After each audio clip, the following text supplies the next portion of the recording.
اللہ تعالیٰ نے اس دنیا کی زندگی کو آزمائش کی جگہ بتایا ہے. یہاں طرح طرح کی آزمائشیں آتی ہیں، امتحانات آتے ہیں.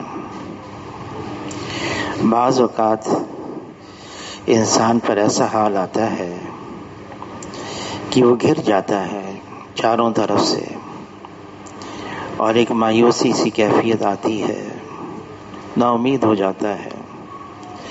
اس نے زندگی میں کچھ اہداف رکھے ہیں، ہدف بنایا ہوا ہے، وہ حاصل ہو گئے تو خوشی ہوتی ہے، حاصل نہیں ہوئے رنجیدہ ہو جاتا ہے، مایوس ہو جاتا ہے.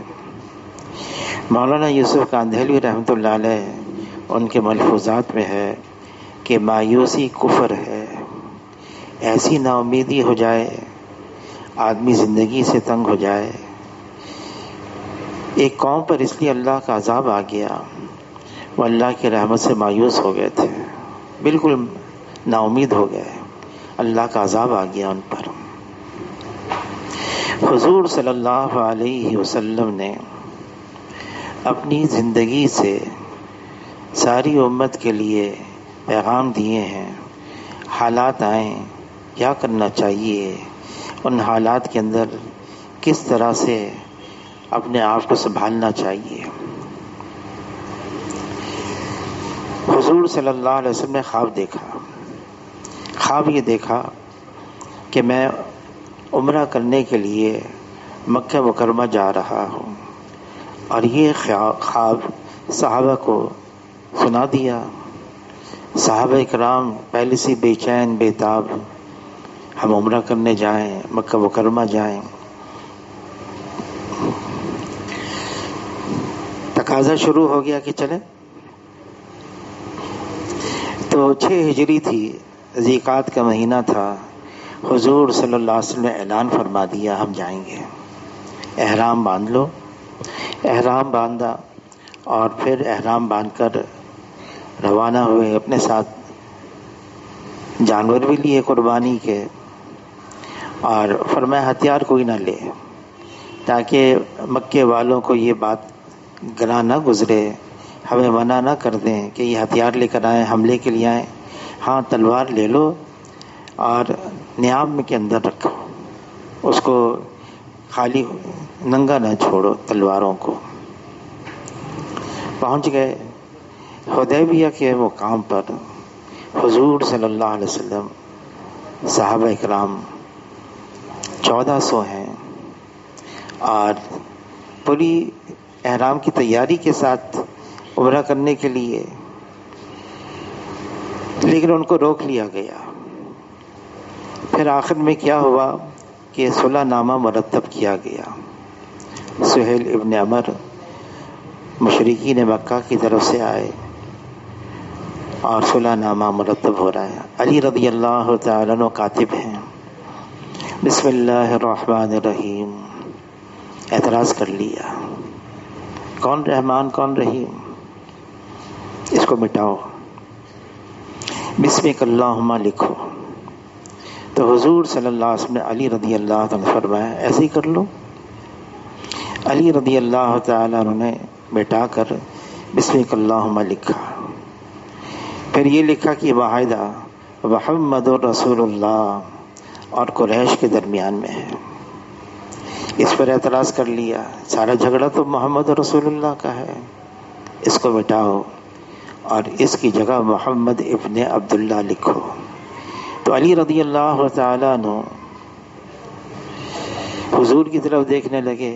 حضور سے فرمایا مٹا دو. علی رضی اللہ تعالیٰ عنہ کے ہاتھ کانپنے لگ گئے، ہمت ہی نہیں، کیسے مٹاؤں محمد رسول اللہ کو. تو حضور صلی اللہ علیہ وسلم نے پوچھا کہاں لکھا ہے، کہ یہ لکھا ہے. حضور صلی اللہ علیہ وسلم نے اپنی انگلی مبارک سے اس کو مٹایا، پھر محمد ابن عبداللہ لکھا گیا. اور جتنی شکیں لکھی گئیں اس صلح میں، صلح نامہ میں، معلوم ایسا ہو رہا تھا کہ وہ ساری مسلمانوں کے خلاف جا رہی ہیں سب، اور واقعی ایسے ہی تھا، نظر ایسا آ رہا تھا. عمر رضی اللہ تعالیٰ عنہ نے عرض کیا اے اللہ کے رسول کیا آپ حق پر نہیں ہیں؟ کہ میں حق پر ہوں۔ ہم جو آپ کے ساتھ ہیں ہم حق پر نہیں ہیں؟ کہ حق پر ہیں۔ جو دین آپ لے کر آئے حق پر نہیں وہ بھی حق پر ہے، پھر آخر اتنا کیوں دب رہے ہیں؟ فرمایا جس کا مفہوم ہے میں اللہ کا رسول ہوں، میں وہ کرتا ہوں جو اللہ مجھے حکم دیتے ہیں۔ ایک ایسی بے چینی، مایوسی، حضور صلی اللہ علیہ وسلم نے فرمایا احرام کھول دو۔ اب اس سے پہلے جو بیعت رضوان ہوئی تو اس بیعت رضوان کے اندر تو سب نے یہ عہد کیا کہ جب تک کہ ہم میں ایک بھی زندہ ہے ہم لڑیں گے، مشرکین مکہ سے لڑیں گے۔ حضور صلی اللہ علیہ وسلم فرمایا احرام کھول دو، اور گمسم ایک مایوسی، کیا ہو گیا؟ ہم تو یہاں عمرہ کرنے کے لیے آئے تھے، احرام باندھ کر آئے تھے، ایک بڑی امید لگا کر آئے تھے۔ حضور صلی اللہ علیہ وسلم بھی پریشان اپنے خیمے میں آئے۔ ام سلمہ رضی اللہ تعالی عنہا نے پوچھا کیا بات ہو گئی؟ فرمایا کہ جو میرے اشارے پر جان دینے کے لیے تیار تھے، اب میں یوں کہہ رہا ہوں احرام کھول دو تو ایسا لگ رہا ہے جیسے میری بات ہی نہیں سن رہے۔ تو ام سلمہ رضی اللہ تعالی عنہا نے عرض کیا اے اللہ کے رسول میں ایک مشورہ دوں؟ میری رائے ہے سارے مغلوب الحال ہو گئے ہیں، ایک حال آ گیا، میری رائے ہے آپ ان کے درمیان میں تشریف فرما ہوں، آپ حلق کروائیں، اپنے سر کے بال منڈوائیں، ان کے سامنے احرام کھولیں، جانور قربان کر دیں، آپ کو دیکھ کر یہ سارے کے سارے ایسے کریں گے۔ حضور صلی اللہ علیہ وسلم نے ایسے ہی کیا اور ایسے جذبات میں بھرے ہوئے تھے، یہ کیا ہو گیا کہ جب حلق کر رہے تھے سر کے بال ایک دوسرے کے صاف کر رہے تھے، کتنے کی انگلیاں زخمی ہو گئیں، کتنے کے سر زخمی ہو گئے۔ پھر اللہ نے قرآن کی آیتیں نازل فرما دی، فتح ہو گئی، کھلی فتح۔ تو صحابہ کرام فرمانے لگے کون سی فتح ہو گئی؟ ہم تو سب ہار کر آ گئے، دے کر آ گئے، نظر تو ایسے ہی آ رہا تھا۔ عمر رضی اللہ تعالیٰ عنہ، علماء حضرات فرماتے ہیں کئی مواقع کلام پاک میں ایسے ہیں، کئی مواقع عمر رضی اللہ تعالیٰ عنہ نے پہلے چاہا، پھر اللہ نے وحی کو نازل فرمایا، وہ بھی اس موقع پر فرمانے لگے عمر رضی اللہ تعالیٰ عنہ کون سی فتح ہو گئی، سمجھ میں نہیں آیا۔ لیکن زیادہ وقت نہیں گزرا، بعض اوقات ایسا حال آتا ہے پریشانی کا، مایوسی کا، اللہ کی حکمت اس میں چھپی ہوئی ہوتی ہے۔ اللہ کی کیا حکمت اس میں چھپی ہوئی تھی؟ حکمت یہ تھی کہ بڑے بڑے صحابہ صلح حدیبیہ کے بعد مسلمان ہوئے، خالد بن ولید رضی اللہ تعالیٰ عنہ، عمر ابن عاص رضی اللہ تعالیٰ عنہ، ابو ہریرہ رضی اللہ تعالیٰ عنہ، عثمان ابن معذون رضی اللہ تعالیٰ عنہ، بڑے اکابر بنے یہ صحابہ میں۔ اور پھر اس واقعے کے بعد، صلح حدیبیہ کے بعد، حضور صلی اللہ علیہ وسلم نے بڑے بڑے بادشاہوں کے یہاں پیغام بھیجا، خط بھیجے، کیسر فارس کے پاس، کسرا روم کے پاس، نجاشی حبشہ کے اور عزیز مصر کے پاس۔ بعض نے قبول کیا، بعض نے نہیں کیا۔ پھر صلح حدیبیہ ہی نتیجہ نکلا فتح مکہ کا، اور فتح مکہ تو فتح عالم تھا۔ حکمت اللہ کی، کوئی حال آ جائے مایوسی کا، آدمی تھوڑی دیر کے لیے صبر کرے، پھر اللہ تعالیٰ اپنی قدرت دکھانے والے ہیں۔ بعض اوقات آدمی گر جاتا ہے، اب کیا کریں؟ حضور صلی اللہ علیہ وسلم نے 2 ہجری میں، اب رمضان کے روزے بھی فرض ہوئے ہیں، اس سے پہلے زکوٰۃ بھی فرض ہو گئی تھی، اور پھر جب رمضان آ گیا بدر کا معرکہ ہوا، 313 ہیں،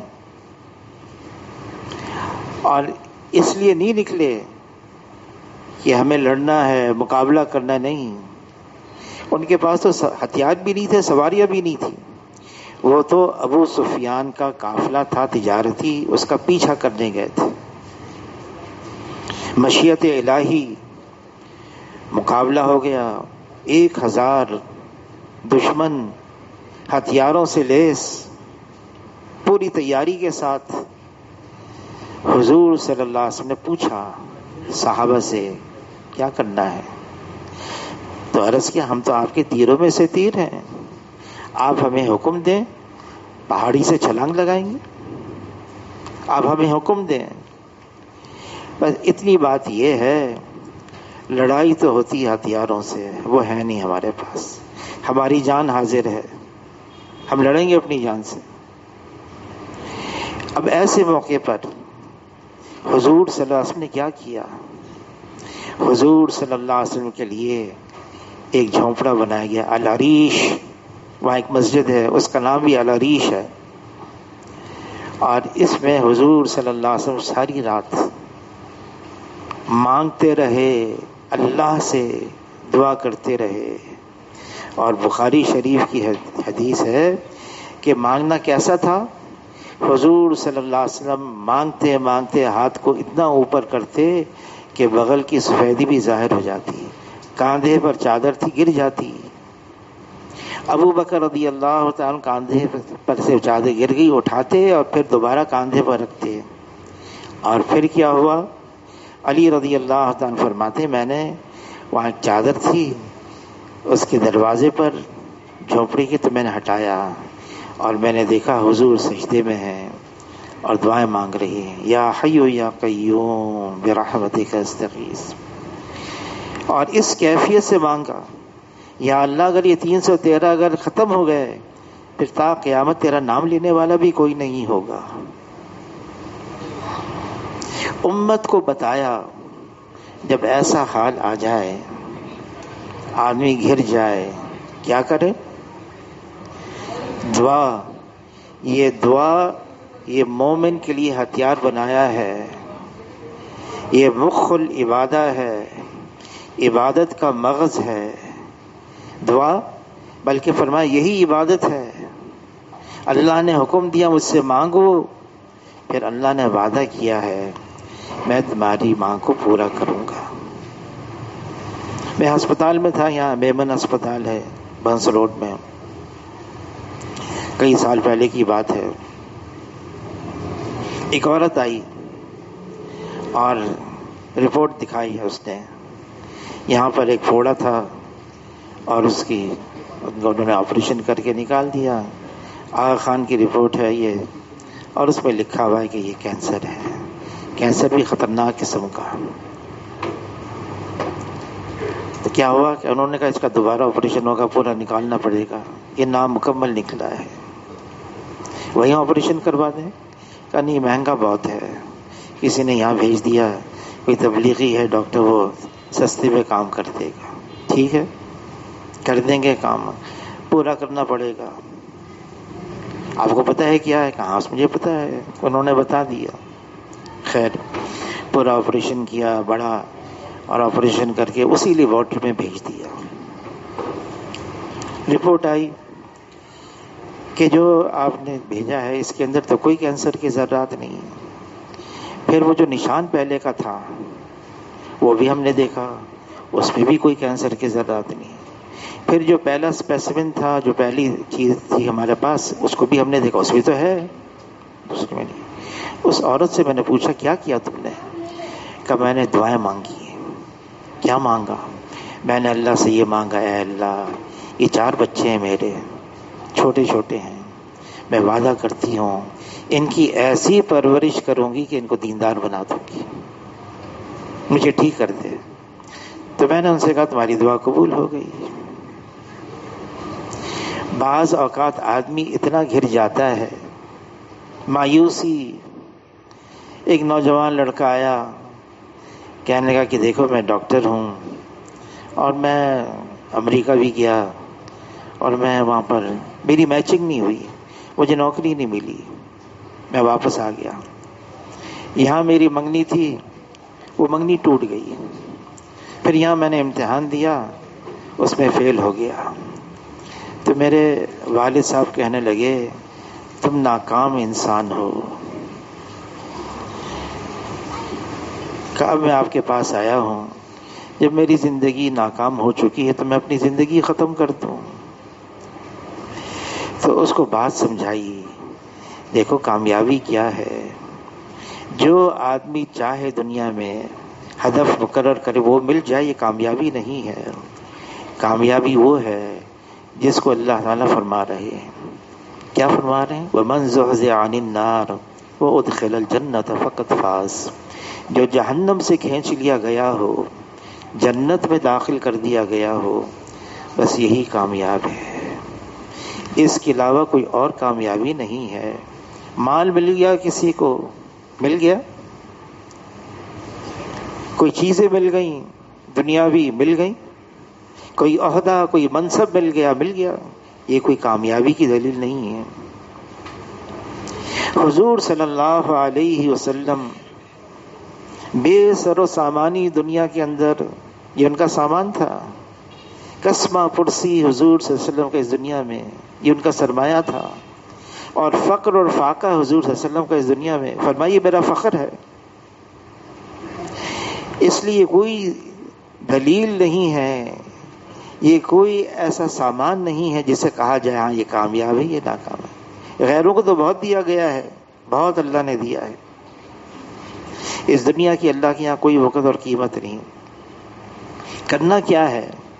جب آدمی گر جائے، مشکل میں آ جائے، ایک تو حوصلہ نہ چھوڑے، ہمت نہیں ہارے۔ جب موسیٰ علیہ السلام اپنی قوم بنی اسرائیل کو لے کر نکلے فرعون سے چھٹکارا پانے کے لیے، فرعون اس کا لشکر پیچھا کرتا ہوا آ گیا۔ اب یہ آگے سمندر ہے، پیچھے فرعون اس کی فوج ہے، قوم کہنے لگی ہم تو پھنس گئے، ہم تو مارے گئے، پیچھے بھی موت ہے آگے بھی موت ہے، کوئی راستہ ہی نہیں۔ موسیٰ علیہ السلام فرمایا ہرگز نہیں، ہرگز نہیں، اور اس کی وجہ بیان کی، اللہ تو ساتھ ہے میرے، اللہ میرے ساتھ ہے۔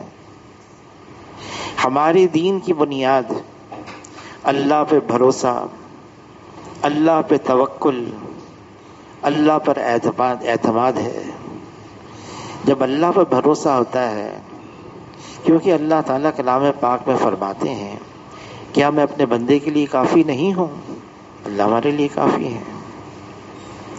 لیکن ایسے حالات میں آدمی بعض اوقات بالکل ہمت چھوڑ دیتا ہے۔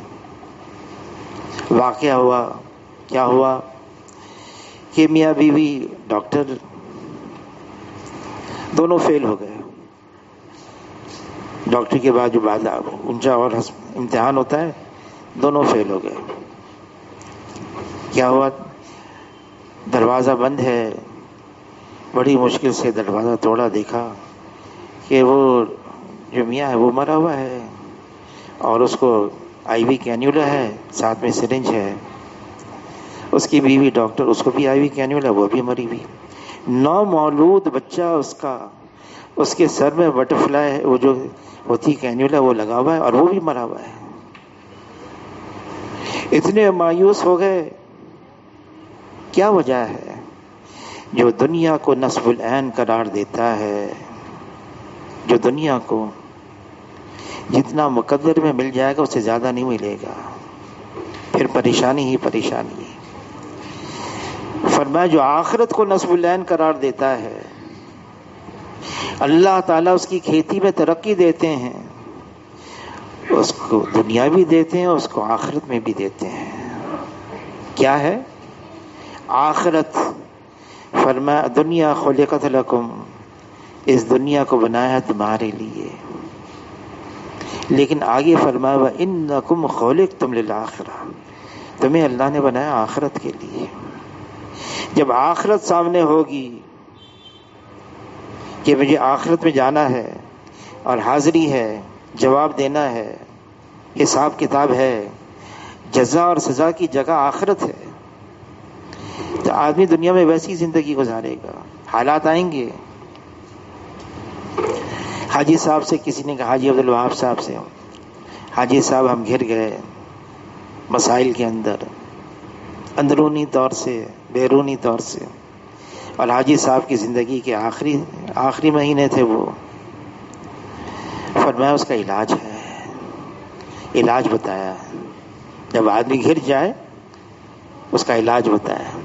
فرمایا استغفار کرو، جو استغفار کو لازم قرار دیتا ہے اللہ تعالیٰ ہر ضیق سے، ہر تنگی سے، ہر ہم سے، ہر غم سے اس کے لیے راہیں نکالتے ہیں، اور ایسی جگہ سے روزی عطا فرماتے ہیں جہاں سے اس کو وہم و گمان بھی نہیں ہوتا۔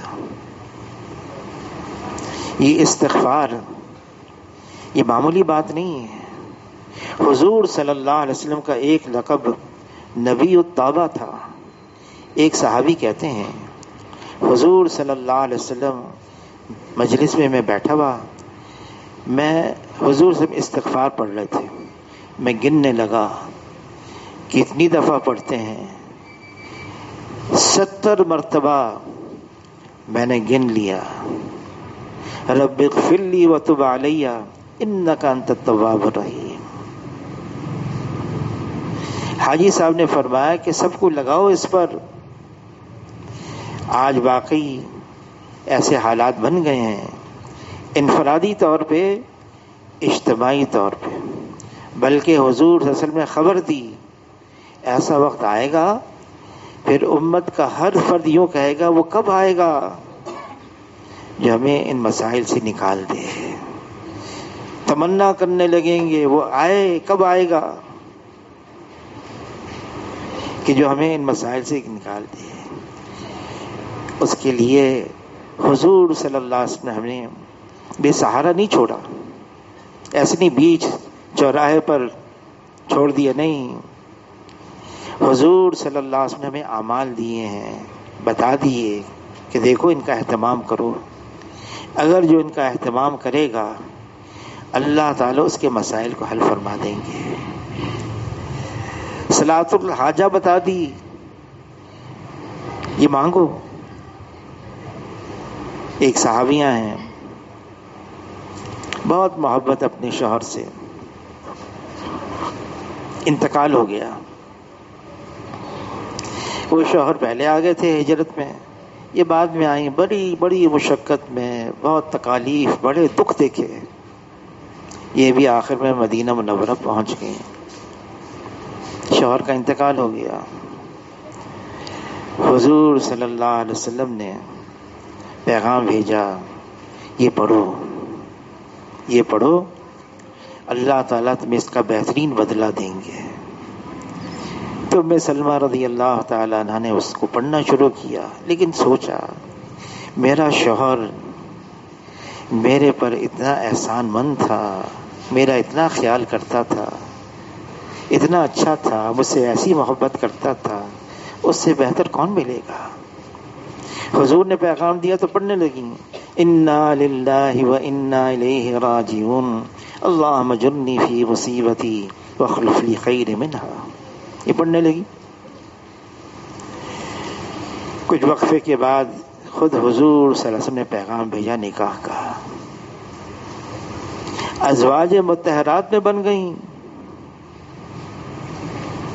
اور سمجھ میں آ گئی بات۔ مشکلات آتی ہیں، آئیں گی، حالات آئیں گے، ناگواریاں آئیں گی، آدمی گر بھی جائے گا۔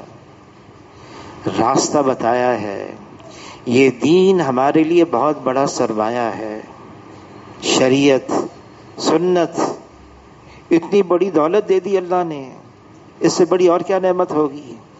ہر مسئلے کا حل بتا دیا۔ اللہ کی طرف متوجہ ہو جاؤ، رجوع کرو، دعائیں مانگو، اور اللہ تعالیٰ تمہارے مسائل کو حل کر دیں گے، حل کرتے ہیں۔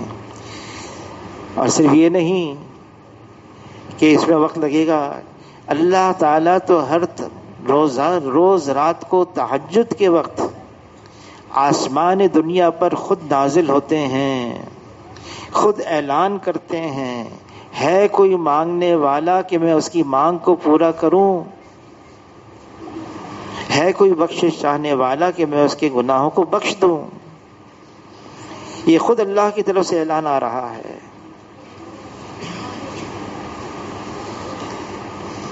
حاجی صاحب فرمانے لگے، قصہ سنانے لگے، ایک چھاپڑی بیچنے والا تھا، اور وہ کہنے لگا، جب گشت میں آیا، بیان ہوا، مطالبہ ہوا، کھڑا ہو گیا اور کہنے لگا کہ میں بھی ملکوں میں جانے کے لیے تیار ہوں۔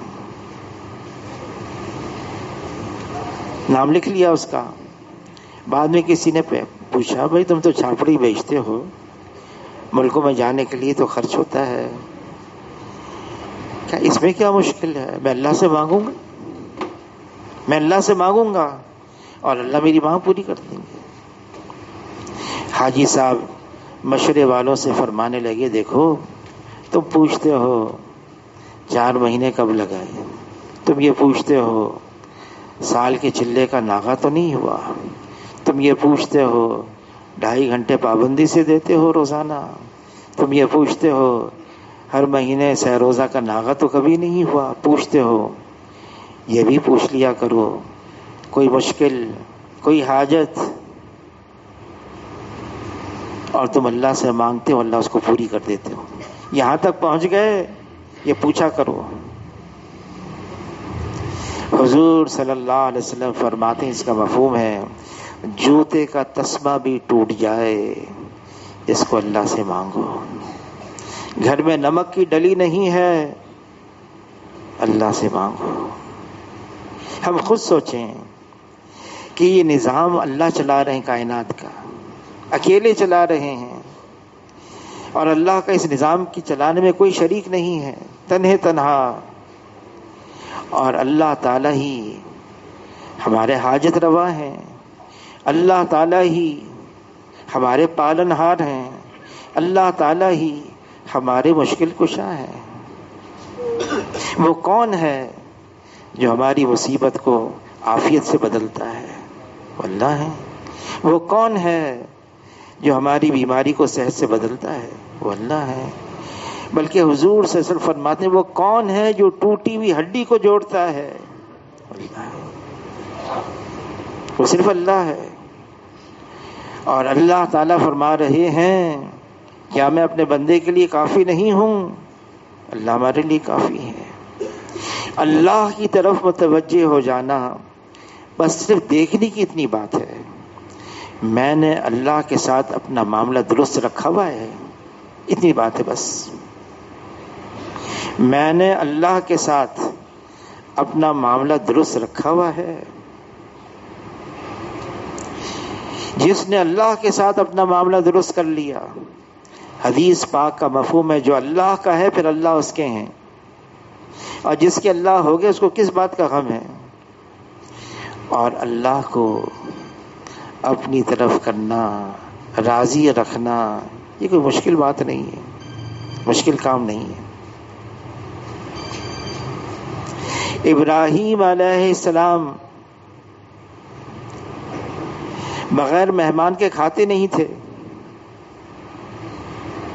کئی دن ہو گئے مہمان نہیں، مہمان کی تلاش میں نکلے۔ کسی کے یہاں مہمان آ جائے نا، اللہ کی رحمت آ جاتی ہے،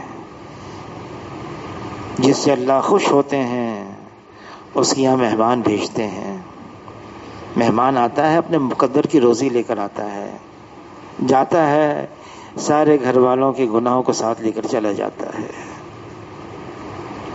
بغیر مہمان کے کھاتے نہیں تھے. مہمان نہیں آئے, تلاش میں نکلے, مل گیا بوڑھا آدمی, لے کر آ گئے. اور لوگ آتے ایسے بھی نہیں آتے تھے, بڑی منت سماجت کرنی پڑتی تھی, پھر آتے تھے. آ گئے, دسترخوان بچھایا, کھانا رکھا. اب ابراہیم علیہ السلام اس بوڑھے آدمی سے کہہ رہے ہیں اللہ کا نام لو, کھانا شروع کر.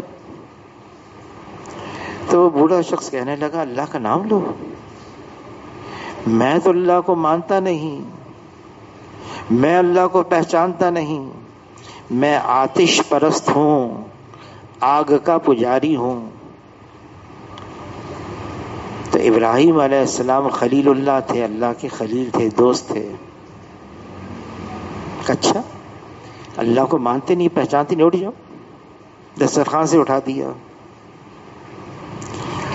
اللہ نے یہ بات پہنچائی ابراہیم علیہ السلام کو, خود نہیں آیا تھا, تم لے کر آئے تھے. تم نے کھانا سامنے رکھا, تم نے کہا اللہ کا نام لو, کھانا کھاؤ. اس نے کہا میں اللہ کو مانتا نہیں, پہچانتا نہیں. تم نے اٹھا دیا. بڑھاپے کو پہنچ گیا, مجھے مانتا نہیں, مجھے پہچانتا نہیں, میں صبح بھی اس کو کھلاتا ہوں, میں شام بھی اس کو کھلاتا ہوں. پھر اللہ نے حکم دیا جاؤ اس کو تلاش کرو اور اپنے دسترخوان سے کھانا کھلاؤ. اب پہلے تو ویسے ہی مل گیا تھا, اب ابراہیم علیہ السلام اس کی طلب لے کر نکلے, تو اس کی تلاش پہ مل گیا. پھر منت سماجت, ارے ابھی تو اٹھایا تھا, کیا اٹھایا تو تھا لیکن پھر آ جاؤ. اب اس کو لے کر آئے دسترخوان پر. یہ بتاؤ, وہ شخص بوڑھا کہنے لگا پہلے تم نے اٹھا دیا تھا, پھر مجھے لے کر آ گئے. کہ جب میں نے اٹھایا تو میرے اللہ نے یہ بات پہنچائی, مجھے مانتا نہیں, مجھے پہچانتا نہیں, مجھے جانتا نہیں, لیکن میں صبح بھی اس کو کھلاتا ہوں, میں شام بھی اس کو کھلاتا ہوں. پھر اللہ نے مجھے حکم دیا جاؤ اس کو تلاش کرو اور اپنے دسترخوان سے کھانا کھلاؤ. تو بوڑھا شخص پوچھنے لگا کیا تمہارے اللہ نے میرا نام لے کر کہا؟ کہا نام لے کر کہا. تمہارا نام لیا, کا تلاش کرو اور اپنے دسترخوان سے کھانا کھلاؤ. اس نے کھانے سے پہلے پڑھا بسم اللہ الرحمن الرحیم, اللہ کا نام لیا اور کھانا شروع کر دیا.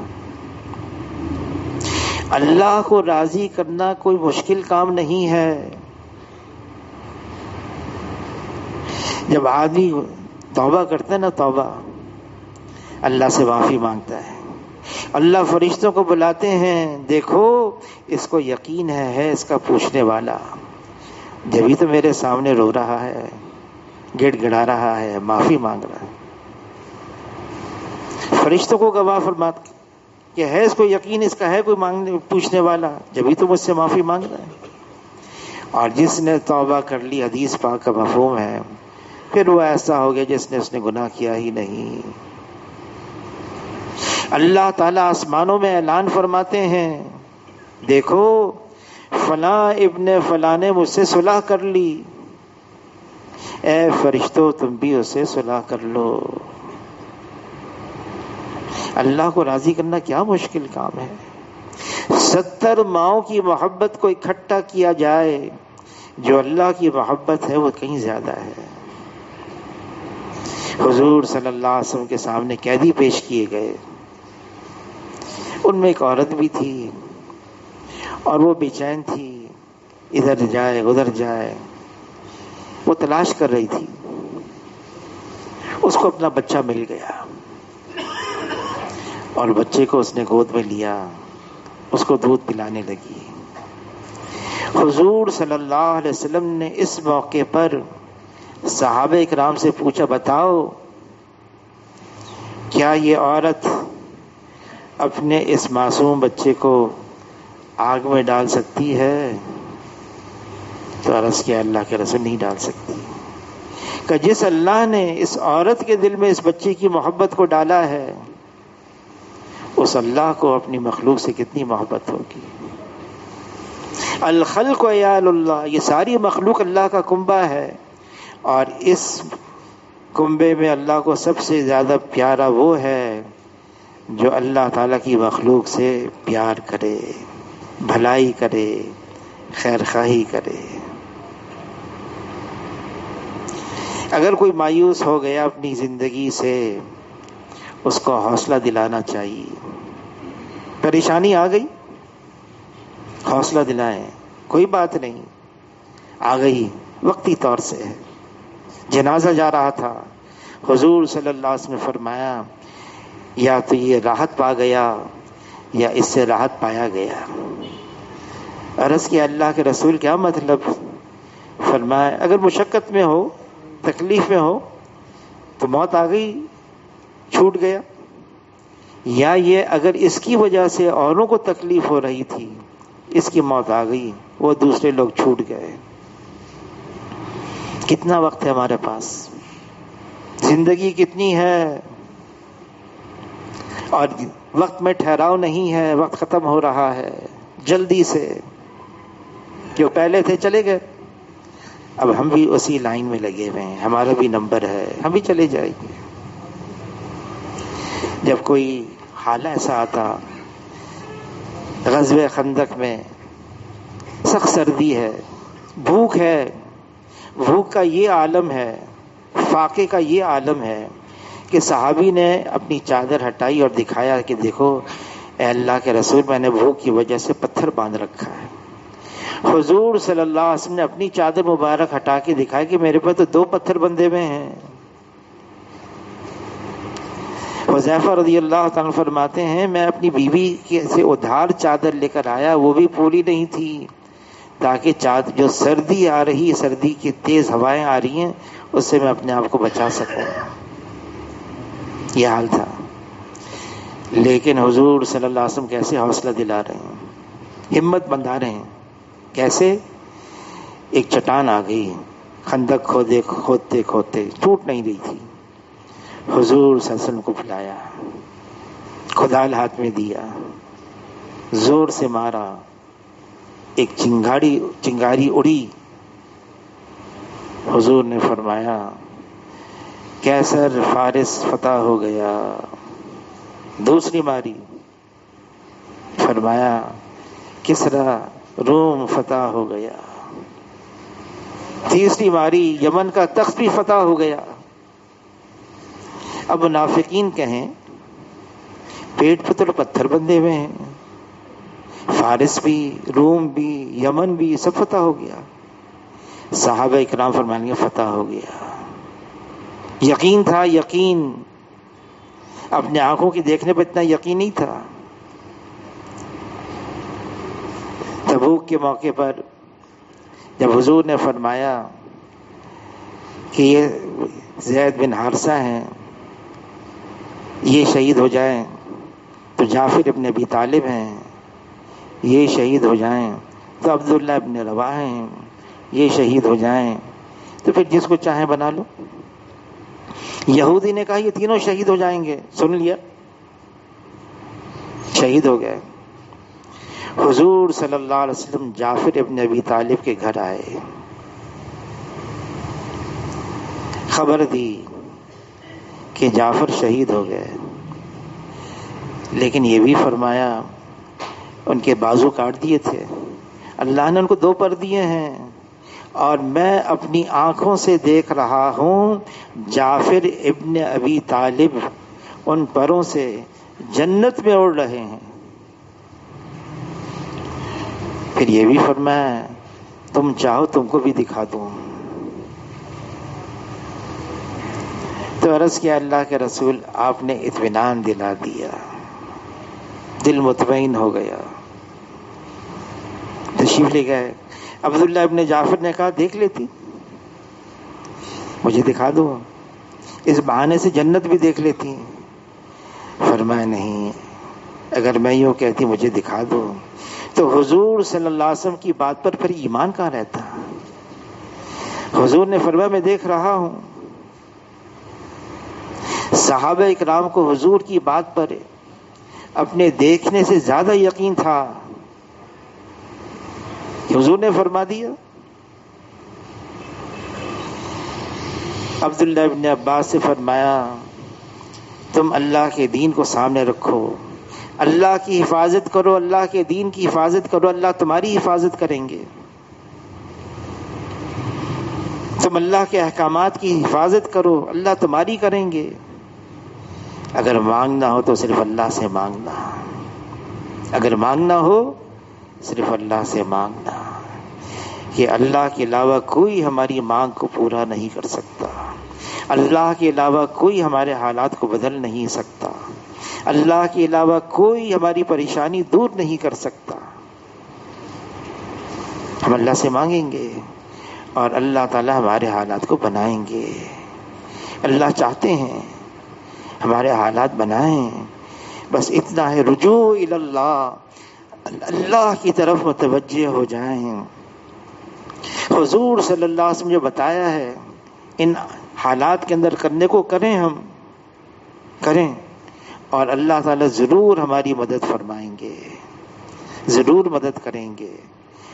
اللہ تعالیٰ چاہتے ہیں کہ وہ ہماری مدد کریں، اور بعض اوقات اللہ ایسی مدد فرماتے ہیں ظاہر کے خلاف، ظاہر کے خلاف، کوئی اسباب نہیں ہے، کوئی صورت نہیں ہے، اور اللہ دکھا دیتے ہیں، کر کے دکھاتے ہیں، اپنی قدرت ظاہر فرماتے ہیں، اور 313 ہیں، نہتے ہیں، اور اللہ کو یہ دکھانا تھا اپنی قدرت کو، آنے والی امت کے حصے کو، کہ اللہ کرتے ہیں اپنی قدرت سے کرتے ہیں، کرنے میں اللہ کسی کے پابند نہیں ہے، اللہ کو کسی کی حاجت نہیں ہے، اللہ کو کسی کی ضرورت نہیں ہے،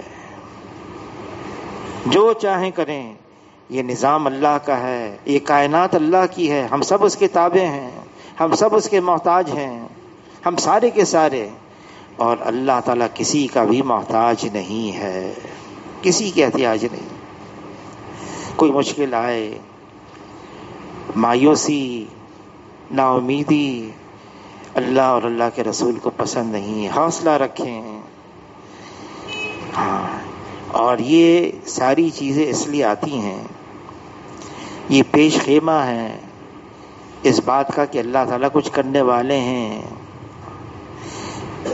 رات کا اندھیرا سب سے گہرا ہوتا ہے صبح صادق کے سے پہلے، سب سے پہلے صبح صادق سے پہلے رات کا اندھیرا سب سے گہرا، یہ اس بات کی علامت ہے اور نشانی ہے کہ اب سویرا ہونے والا ہے، سورج نکلنے والا ہے، ظلمت کا ہے بول بالا کہ عنقریب ہے سورج نکلنے والا۔ اچھے وقت کا انتظار کرنا یہ بہترین عبادتوں میں سے ایک عبادت ہے، اور اللہ تعالیٰ فرما رہے ہیں ان مع العسر یسرا، ان مع العسر یسرا، تنگی کے بعد آسانی ہے، مشکل کے بعد آسانی ہے، آتی ہے، اللہ کا نظام ایسا ہے۔ مولانا الیاس صاحب رحمۃ اللہ علیہ کے ملفوظات میں ہے، پھسوڑے آتے ہیں، اٹکاوے آتے ہیں، دہش کے دہانے کھلوانے کے لیے، اللہ کا انداز یہی ہے، طریقہ یہی ہے، اللہ دینا چاہتے ہیں، یہ انداز ہے اللہ کا، دیں گے۔ ہاں دیر ہے، اندھیر نہیں ہے، دیر ہو جاتی ہے، صبر کرنا پڑتا ہے، کچھ مانگنا بھی پڑتا ہے۔ بعض اوقات آدمی کہتا ہے میں تو اتنا مانگ رہا ہوں، اللہ کو بعض کا مانگنا ہی اچھا لگتا ہے۔